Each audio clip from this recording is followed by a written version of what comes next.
नमस्कार, मैं विपुल सिंह आप सभी का हमारे YouTube channel BHU study capital पर एक बार फिर से हार्दिक स्वागत करता हूं। दोस्तों, आज की वीडियो में बात होगी भक्ति काल की। भक्ति काल के प्रमुख रचनाकार कौन थे और उनकी प्रमुख मौलिक प्रमाणिक रचनाएं कौन थीं। आज भक्ति काल के हम निर्गुण धारा के विषय में चर्चा करेंगे कि ज्ञानाश्रयी शाखा और प्रेमाश्रयी शाखा, जो निर्गुण धारा की दो शाखाएँ थीं, उसमें निर्गुण धारा की दोनों शाखाओं के प्रमुख कवि, प्रमुख रचनाकार कौन थे और उनकी प्रमुख रचनाएं कौन थीं। इससे पहले जो अभी चैनल पर नए हैं वो चैनल को सब्सक्राइब कर लीजिए, बेल आइकन प्रेस कर लीजिए, क्योंकि हमारी ये सीरीज़ शुरू हुई है हिंदी साहित्य के इतिहास के विषय में। पहला वीडियो हमारा आ चुका है आदिकाल पर, आज का वीडियो है हमारा भक्ति काल पर। अभी जो ये सीरीज़ शुरू हुई है इसके शुरुआत में अभी हम सिर्फ विभिन्न कालों के प्रमुख रचनाकार और उनके प्रमुख रचनाओं के विषय में बात करेंगे। उसके बाद आप लोग कमेंट बॉक्स में बताइएगा कि आप लोगों को हिंदी साहित्य विषय का किस प्रकार के वीडियो चाहिए, हिंदी साहित्य के विषय में कौन कौन से विषय टॉपिक आपको समझना है, वो सारी चीज़ें आपको बताई जाएंगी। अगर आप चाहेंगे कि भक्ति काल डिटेल में आपको समझाया जाए कि भक्ति काल क्या है, भक्ति काल को किसने क्या कहा, ये सारी चीज़ें आपको डिटेल में समझाई जाएंगी। तो इसलिए आपको हिंदी साहित्य का कैसा कैसा वीडियो चाहिए वो सारी चीज़ें आप कमेंट बॉक्स में लिखिए, और अगर आप चैनल पर नए हैं तो सब्सक्राइब करके बेल आइकन जरूर प्रेस कर लीजिए। आज हम भक्ति काल के प्रमुख रचनाकार एवं उनके प्रमुख रचनाओं पर चर्चा करने वाले हैं। देखिए, भक्ति काल के विषय में बस यही छोटा सा परिचय जो मैं दे देता हूँ, यही बस सुन लीजिए। बाकी मैं शुरू में ही कहा था कि मैं हर वीडियो को पंचमेल खिचड़ी नहीं बनाना चाहता। जिस वीडियो में जैसी बात करूँगा वही बात होगी, एकदम पॉइंट टू पॉइंट बात होगी। अगर मैं यहाँ पर रचनाकार और प्रमुख रचनाओं की बात कर रहा हूँ तो इसमें रचनाकार और प्रमुख रचनाओं की ही बात होगी। कोई अन्य वीडियो आ जाएगा जिसमें भक्ति काल की पूरी डिटेल में बात कर ली जाएगी, क्योंकि जो ये प्रमुख रचनाकार और रचनाएं हैं ये सारे प्रतियोगी परीक्षाओं के लिए, सारे प्रवेश परीक्षाओं के लिए इंपॉर्टेंट हैं। चाहे वो बीए हो जिसमें हिंदी पूछा जाए, एमए हिंदी हो, बीएड हो, नेट जेआरएफ हो, जहाँ पर भी हिंदी पूछा जाए या फिर किसी भी प्रतियोगी परीक्षा में हिंदी के प्रश्न आते हैं, हिंदी साहित्य से प्रश्न आते हैं, तो ये पूरी सीरीज उनके लिए बेहद ही इंपॉर्टेंट होने वाली है। इसीलिए मैं पॉइंट वाइज चलता हूँ, टॉपिक वाइज चलता हूँ कि आज रचनाकार और उनकी रचनाओं की बात कर रहा हूँ, ताकि आपका माइंड चारों तरफ डाइवर्ट ना हो। मैं अगर इसमें बात करने लगा कि भक्ति काल को किसने क्या कहा, भक्ति काल को भक्ति काल का समय इस विद्वान ने क्या माना, उस विद्वान ने क्या माना, ये सारी चीज़ें अगर मिला दूंगा एक में, उसका रचनाकार और रचनाओं की बात करने लगूंगा तो आपको सारी चीज़ें कंफ्यूज हो जाएंगी। इसीलिए पॉइंट टू पॉइंट बात होती है यहाँ पर।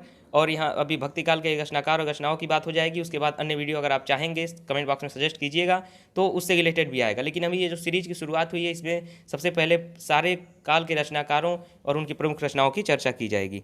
आइए शुरू करते हैं। निर्गुण धारा जो कि दो भागों में बटी थी, ज्ञानाश्रयी शाखा और प्रेमाश्रयी शाखा। तो उसके प्रमुख कवि कौन थे और प्रमुख रचनाकार कौन थे और उनकी प्रमुख रचनाएं कौन थीं, उस पर आज हम चर्चा करेंगे। सबसे पहले निर्गुण धारा के विषय में निर्गुण धारा के ज्ञानाश्रयी शाखा को देखते हैं।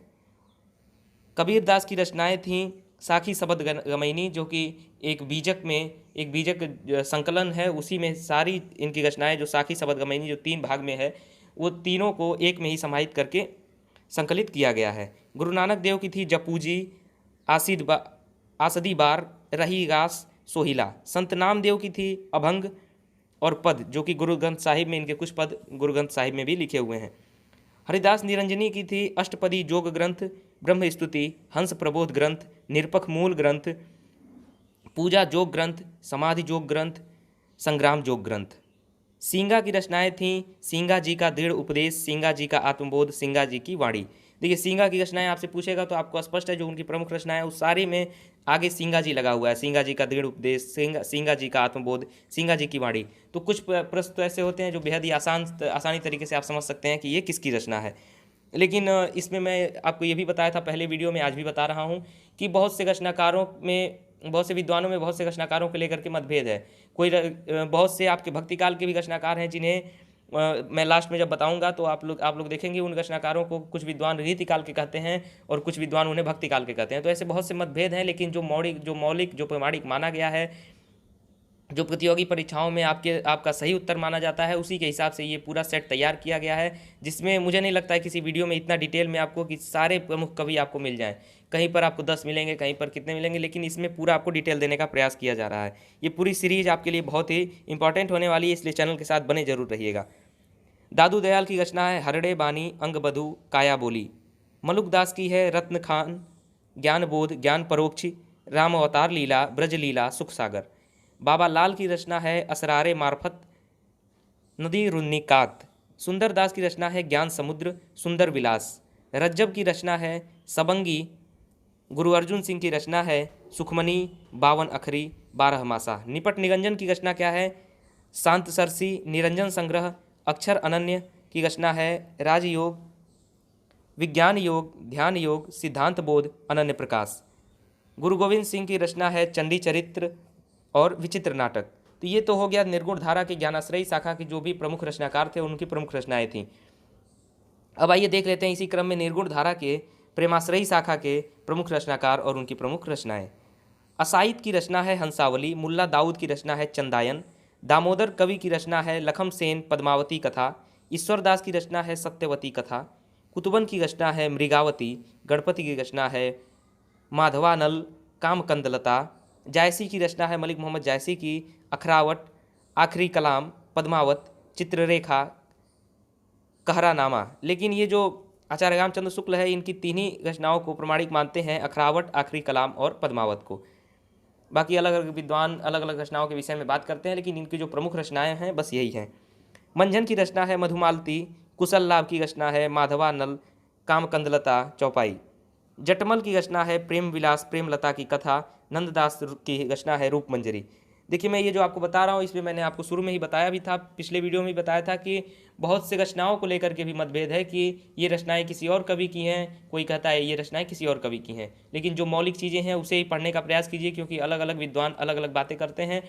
तो सच क्या है, इतिहास किस हिसाब से लिखा गया, इतिहास किसके इतिहास में कितनी सच्चाई है, इन बातों पर हम डिस्कस नहीं करेंगे, क्योंकि प्रतियोगी परीक्षाओं में ये डिस्कशन आपसे नहीं पूछा जाता है, सीधा आपसे फैक्ट की बात पूछी जाती है और जो सबसे प्रमाणिक उत्तर होता है वो आपको देना होता है। नंददास की रचना है रूप मंजरी। नारायण दास की रचना है चिताई वार्ता। उस्मान की रचना है चित्रावली। पुहकर की रचना है रस रतन। शेख नबी की रचना है ज्ञानदीप। नरपति व्यास की रचना है नल दमयंती। कासिम शाह की रचना है हंस जवाहिर। मुकुंद सिंह की रचना है नल चरित्र। नूर मोहम्मद की रचना क्या है? इंद्रावती और अनुराग बांसुरी।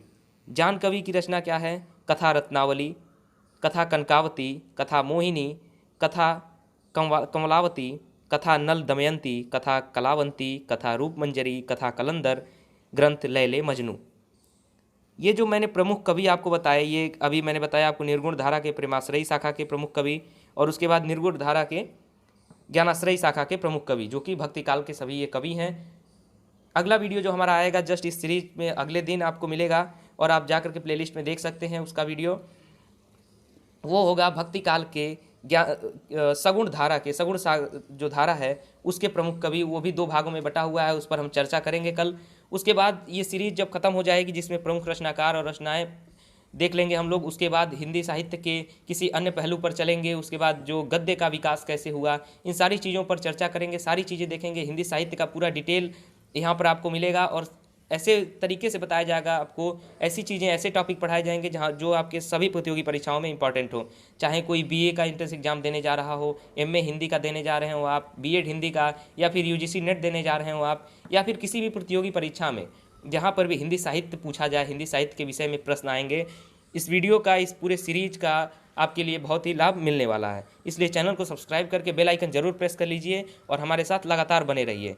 और बीएचयू स्टडी कैपिटल की खास बात यह है कि हम लगातार जो विश्वविद्यालयों से रिलेटेड अपडेट है, जानकारियाँ हैं, सूचनाएँ हैं, जो भी प्रमुख विश्वविद्यालय हैं, दिल्ली यूनिवर्सिटी हुआ, जवाहरलाल नेहरू यूनिवर्सिटी हुआ, इलाहाबाद यूनिवर्सिटी हुआ, बनारस हिंदू विश्वविद्यालय हुआ, ये सारी चीज़ें सारे विश्वविद्यालयों को कवर किया जाता है। यहाँ पर सारे विश्वविद्यालयों के क्या अपडेट आते हैं, क्या इन्फॉर्मेशन आती है, सारी चीज़ें कवर की जाती हैं। एडमिशन से रिलेटेड वहाँ पर काउंसलिंग कैसे होती है, एप्लीकेशन फॉर्म कब आते हैं, सारी अपडेट आपको यहाँ पर मिल जाती है। उसके साथ साथ अलग अलग विषयों पर आपको चर्चा भी होती है। अभी हमने हिंदी साहित्य का ये शुरू ही किया है, इसलिए हमारे साथ बने रहिए। कल हम बात करेंगे आपके लिए भक्ति काल के सगुण धारा के विषय में और आप लोगों को क्या समस्याएं हैं हिंदी साहित्य में, कौन कौन सा विषय आप लोग और समझना चाहते हैं।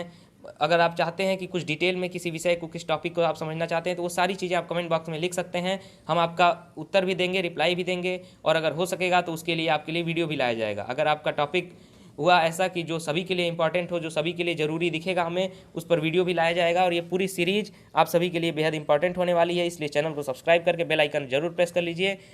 तब तक आज के लिए बहुत बहुत धन्यवाद। मिलते हैं किसी अगले वीडियो में, तब तक अपना ख्याल रखिए और काशी हिंदू विश्वविद्यालय जवाहरलाल नेहरू यूनिवर्सिटी, इलाहाबाद यूनिवर्सिटी, दिल्ली विश्वविद्यालय, सारे विश्वविद्यालयों की जानकारियों के लिए भी BHU स्टडी कैपिटल के साथ बने रहिए। बहुत बहुत धन्यवाद। नमस्कार।